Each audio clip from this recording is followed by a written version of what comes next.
Hello नमस्कार दोस्तों, मैं अर्जुन कुमार आपका दोस्त, आपका साथी, आपको इस 2024 के नए वर्ष में नई तरीके से तैयारी करने के लिए बुलाए हैं। चलिए स्टार्ट करते हैं सेशन 2024-25, जिसमें से आपको बेसिक से क्या पढ़ना है, क्या सिलेबस है हमारा, इसके बारे में हमको अध्ययन करना, हमारे चैप्टर में क्या क्या चीजें हैं, इसके बारे में हम पहले बात कर चुके हैं। आज हम स्टार्ट करने वाले हैं आखिर गणित होता क्या है, एकदम बेसिक से स्टार्ट करेंगे धांसू तरीके से, जिससे आपको समझने में कोई दिक्कत नहीं रहेगी। चलिए हम देखते हैं आखिर गणित होता क्या है, गणित में किन चीजों का यूज करते हैं और कहाँ से हमारी गणित स्टार्ट होती है। एकदम टू पॉइंट पढ़ने वाले हैं, क्योंकि हमको नॉलेज नहीं, हमको उतना चाहिए जिससे हम अच्छा से अच्छा नंबर पा सकें। तो हमको नंबर गेन करना है, तो नंबर के लिए हम पढ़ने वाले हैं और अच्छे से अच्छे तरीके से पढ़ेंगे। चलिए आज स्टार्ट करते हैं। आखिर हमारा पढ़ना क्या है, तो हमको पढ़ना है गणित।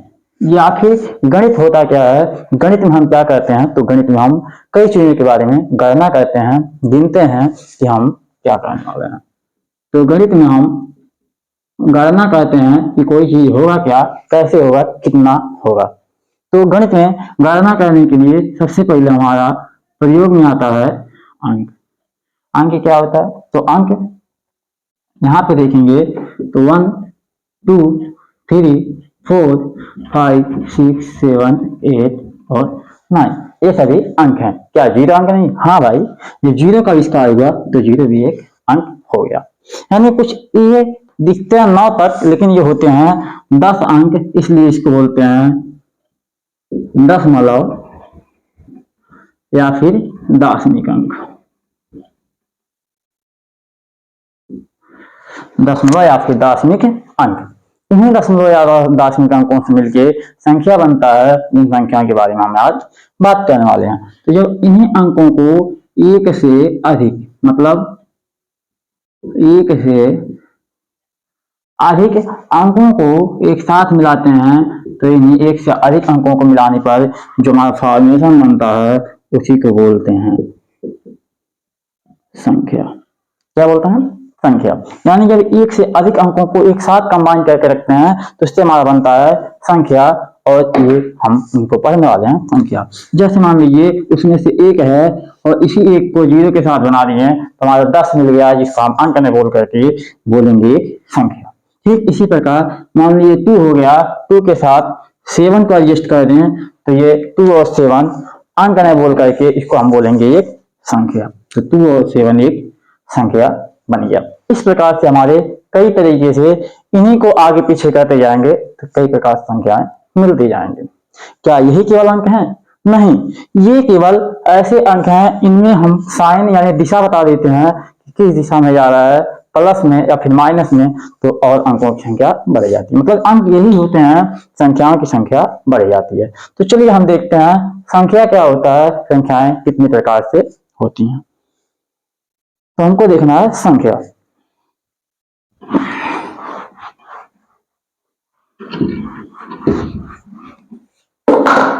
हाँ तो दोस्तों, गणित में हम यूज करते हैं अंकों का, तो अंकों से मिला करके हम बनाते हैं संख्या। संख्या, लेकिन इस संख्या में भी कई प्रकार की संख्याएं आती हैं।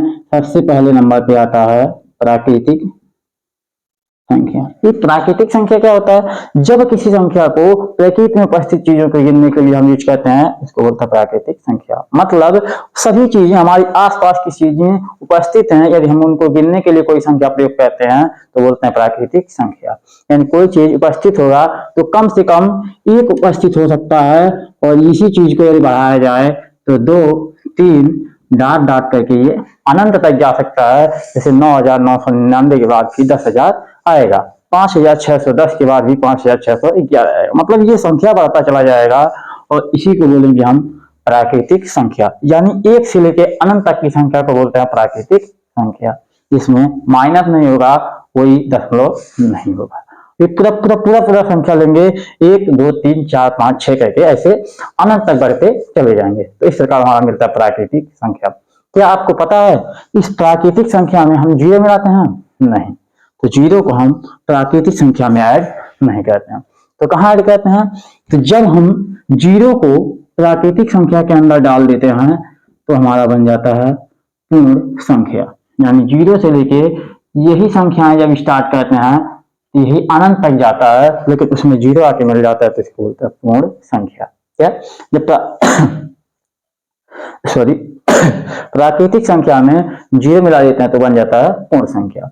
तो बात आता है कि क्या पूर्ण संख्या के अंदर प्राकृतिक संख्या आता है कि नहीं। तो पूर्ण संख्या के अंदर प्राकृतिक संख्या आएगा, क्योंकि यहां से देखना चालू करेंगे तो पूरा प्राकृतिक संख्या हो जाएगा, उसी में 0 मिलाएंगे तो पूर्ण संख्या हो जाएगा। आगे देखेंगे पूर्ण संख्या। अच्छा, ये क्या प्लस में जाएगा केवल, मतलब ये केवल धन में जा रहा है, ऋण में नहीं जा सकता। मतलब मान लीजिए ये हमारे यहाँ पे 0 है, तो क्या ये 1 और 2 करके इधर प्लस में ही जा सकता है, माइनस में नहीं जा सकता। इधर भाई प्लस में गया तो इधर -1, -2, -3, इस तरीके से तो बढ़ सकता है। हाँ, बढ़ सकता है। तो यही संख्याएं जब प्लस में जाने के साथ साथ माइनस में भी जाने लगती हैं और पूरी पूरी संख्याएं होती हैं, उनको बोलते हैं पूर्ण अंक। क्या बोलते हैं? पूर्ण अंक। इसको तोड़ेंगे तो पूर्णांक बनेगा और जोड़ेंगे तो पूर्णांक बनेगा। यानी पूर्णांक क्या होता है, जब प्लस और माइनस दोनों साइड में पूरे पूरे अंक के साथ कन्वर्ट करते हैं तो इसको बोलते हैं पूर्णांक। पूर्णांक संख्या, पूर्णांक संख्या में क्या 0, 1, 2 डॉट डॉट करके अनंत तक जाता है, प्लस में भी और साथ साथ ऐसे ये आ जाता है माइनस अनंत तक। तो ये हो जाएगा हमारा पूर्णांक संख्या, प्राकृतिक, पूर्ण और पूर्णांक संख्या। अब इसी पूर्णांक संख्या के आधार पे दूसरा कन्वर्ट होता है, इसको बोलते हैं हम दशमलव संख्या या फिर परिमेय संख्या। दशमलव संख्या क्या होता है इसके बारे में बाद में बात करेंगे।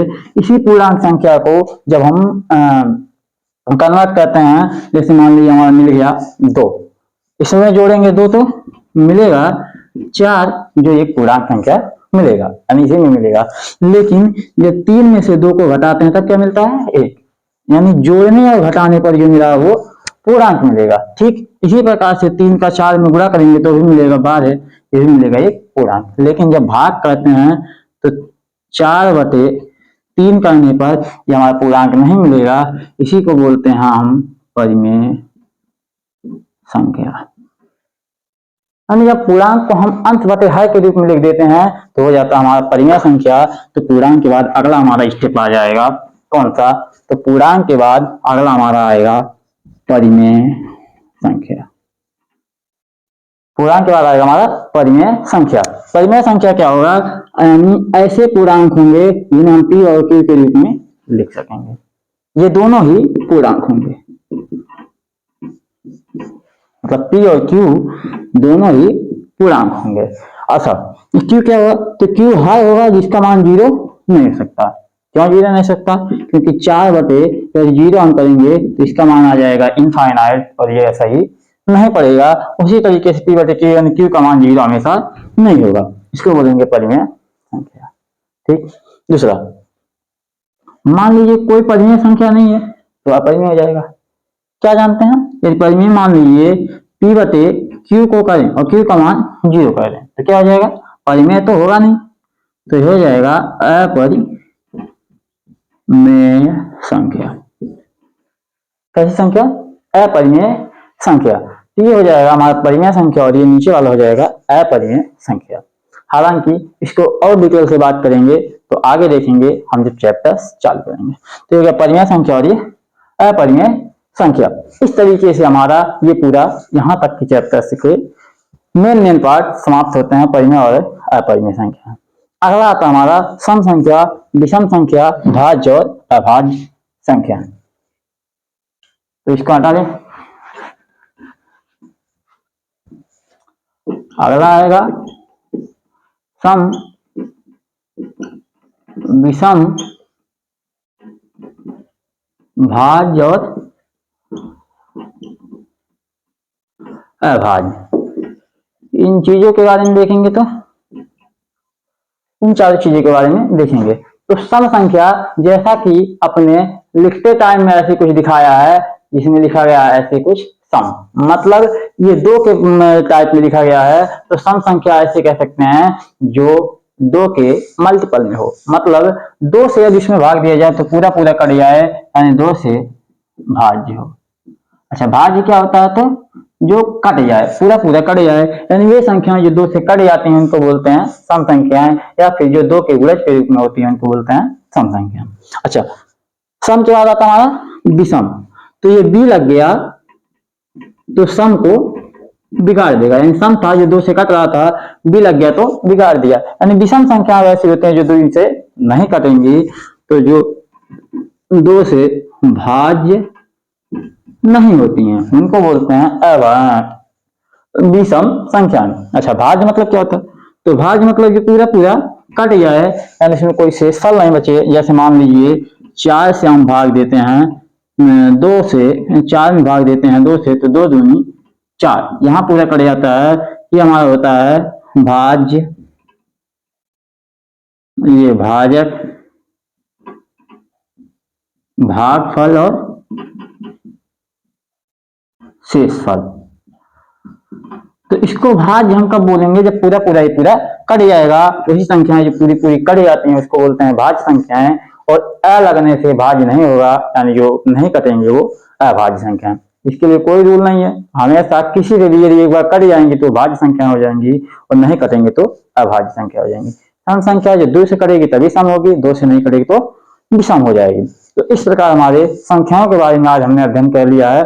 अगले वीडियो में हम आपको चैप्टर्स स्टार्ट करेंगे, जिसमें हम बताएंगे आपको चैप्टर्स में पहला स्टेप क्या है और उसकी प्रश्नावली के सभी क्वेश्चंस लगवाने वाले हैं। तो चलिए मिलते हैं अगले वीडियो में। जय हिंद, जय भारत।